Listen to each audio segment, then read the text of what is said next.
Hi everybody, my name is Mrs.M and this is Adventures in STEAM with me, Mrs.M. We're going to take a look at the T, technology. We are going to be looking at specifically Chromebooks. We're going to look at the parts of a Chromebook. We are also going to learn about how to use the Chromebooks. So, join me on this awesome adventure.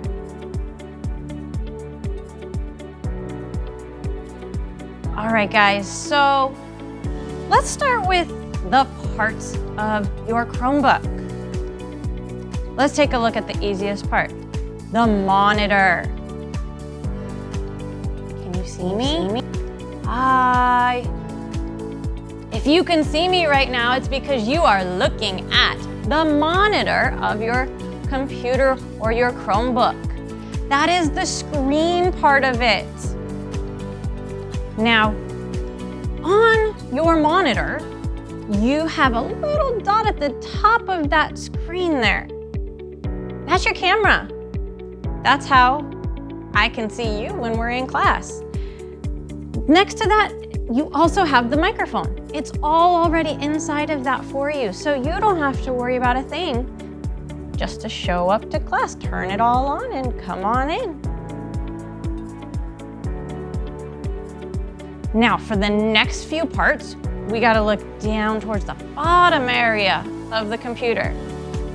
If you look all the way underneath, you can see all these little dots. Those are your speakers. That's how you hear me right now. Pretty cool, right?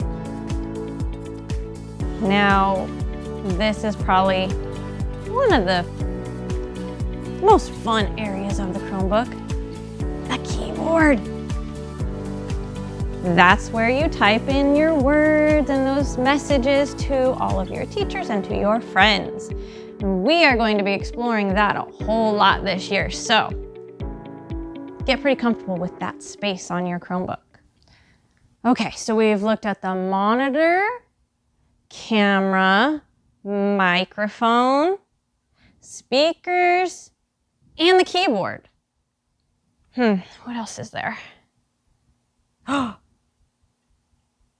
What is that part, that flat thing right by the keyboard? Does anybody know? That's right, it's called a trackpad. Or some people might call it a mouse pad, but the actual name is a trackpad. That's where you use your finger or fingers. Sometimes we need two. And let's take a look. Ready? Here we go. We put it on that trackpad, right? And we move and look. The cursor, another word, the cursor, like the little arrow, right? It moves when you move your finger. Pretty cool, it's like magic. Nope, it's technology. We're gonna learn a lot more of how to use that later. Okay, we got a couple more areas that I wanna show you. They're not as fun as everywhere else that we just looked at, right? But they're important. So on the side edges of your Chromebooks, you have a jack that has this picture on it. Does anybody know what that picture means? That's right. Headphones. That is where you plug your headphones in, unless you have wireless. Well, then that's a whole nother story. But if you've got the old school kind that have the big old headphone parts and you stick it in the plug, right? That's where you do it. Then you have one that's got a picture kind of like this.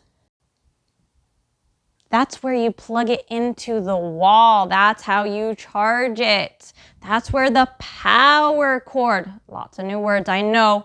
I promise we're gonna practice. Your power cord gets plugged in there. So we're always telling you, charge the battery. That's how you do it. You take it, you plug it in, you plug the other end into the wall, and you're good to go. One last thing. the USB port. You may or may not use it very often. I think it's more for us old people because we have like what we call flash drives. You know what I'm talking about? I know the teachers do. But the flash drives, they're the little sticks. You stick it in there and then you've got files and files and files, right? That's what that area is for. It can be used for lots of other things too, including maybe those wireless headphones if you have them. Some of them have a plug that goes in that USB. Other than that though, you might have other things that plug into it for charging things like phones and I don't even know, watches, right? They can all be plugged into a USB. So that's what that looks like, okay? All right, so now we've had a chance to take a look at the different parts of the Chromebook. And again, I know some of those words might be new to you. It's okay. We're going to practice as we go along. You're going to use them in class. You're going to use them when you're talking to your family. But it's mainly that you need to make sure that you at least know what they are so that if your teacher asks you something, maybe you're having trouble hearing her and she says, oh, have you checked the speakers and made sure that there's nothing covering them? Well, now you know where your speakers are or should be, because remember, every Chromebook, every style might be a little different, but at least you now have an idea of the words you might hear coming from your teachers or your parents.